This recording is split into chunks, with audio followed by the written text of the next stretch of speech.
সুপ্ৰভাত শিক্ষাৰ্থী বন্ধুসকল সকলোকে চেনেলটিলৈ স্বাগতম জনাই আৰম্ভ কৰিবলৈ লৈছোঁ আজিৰ দিনটো। আজি দেওবাৰ 2023 চনৰ 26 মাৰ্চ। অসমীয়া লেখেৰে 1944 শকাব্দ 11 চন। আহচোন আজিৰ এটি মহৎলোকৰ বাণী শুনো। নিজে আনন্দিত হ'বৰ বাবে আনকো আনন্দিত কৰিব পাৰিব লাগিব। এই কথাষাৰ কৈছিলে মাৰ্ক টুৱেইনে। নিজে আনন্দিত হ'বৰ বাবে আনক আনন্দ দিব পাৰিব লাগিব।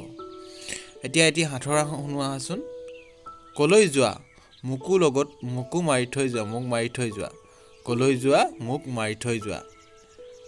ইয়াৰ উত্তৰটো কি হ'ব? সাঁথৰটো চিন্তা কৰাচোন। উত্তৰটো হ'ব দুৱাৰ। ক'বলৈ গ'লে দুৱাৰখন বন্ধ কৰি যাব লাগে, হয় নহয়? এতিয়া আহাচোন আজিৰ কুইজ এটা শুনো। সৰ্বপ্ৰথম অসমীয়া সংবাদপত্ৰ কি আছিল? সৰ্বপ্ৰথম অসমীয়া সংবাদপত্ৰখনৰ নামটো কি? চিন্তা কৰাচোন। অৰুণোদয়। উত্তৰটো হৈছে অৰুণোদয়। মনত ৰাখিবা, এইটো বিভিন্ন ধৰণৰ কুইজৰ প্ৰতিযোগিতাত আহিব পাৰে। অৰুণোদয়।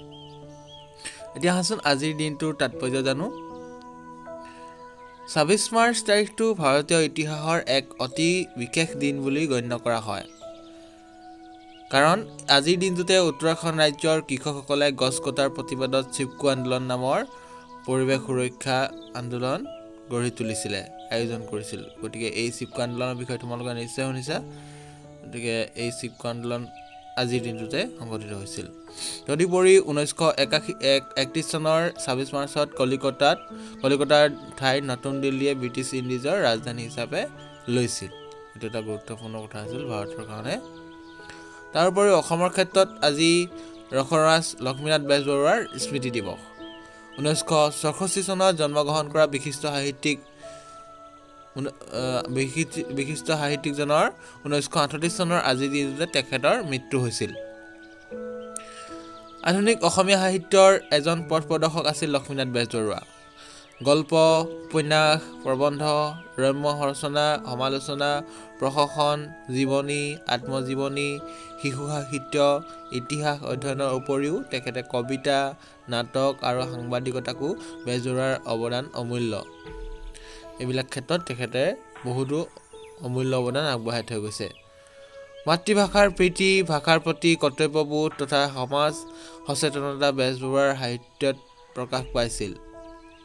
কৃপাবৰ বৰুৱাৰ ছদ্মনামত বেজবৰুৱাই কৃপাবৰী ৰচনা সাহিত্য সৃষ্টি কৰি এজন সমাজ সংস্কাৰক হিচাপে নিজৰ চিনাকি দিছিল। তেখেতে কৃপাবৰ বৰবৰুৱা নামটো নিজৰ ছদ্মনাম হিচাপে লৈছিল। ছদ্মনাম মানে বেলেগ এটা নাম নিজে লোৱাটোক ছদ্মনাম বুলি কোৱা হয়। নিজৰ নামটো আচলি নহয়, অৰিজিনেল নহয় এইটো। এতিয়া আছোন আজিৰ দিনটো কিছু কাৰেণ্ট এফেয়াৰ্ছ জানো। শ্ৰী ভূপেন্দ্ৰ যাদৱে হাৰিয়ানাত আৰাৱলী সেউজ দেৱাল প্ৰকল্পৰ শুভাৰম্ভ কৰে। হাৰিয়ানাৰ টিগলি গাঁৱত আন্তঃৰাষ্ট্ৰীয় বন দিৱস উদযাপন কৰে।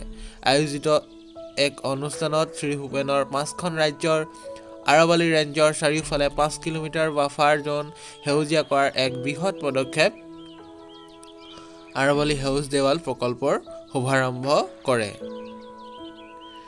শ্ৰী যাদৱে বন হস্তক্ষেপৰ জৰিয়তে মৰুভূমি আৰু ভূমিৰ অৱক্ষয়ৰ বিৰুদ্ধে যুঁজিবলৈ ৰাষ্ট্ৰীয় কাৰ্য পৰিকল্পনা উন্মোচন কৰে।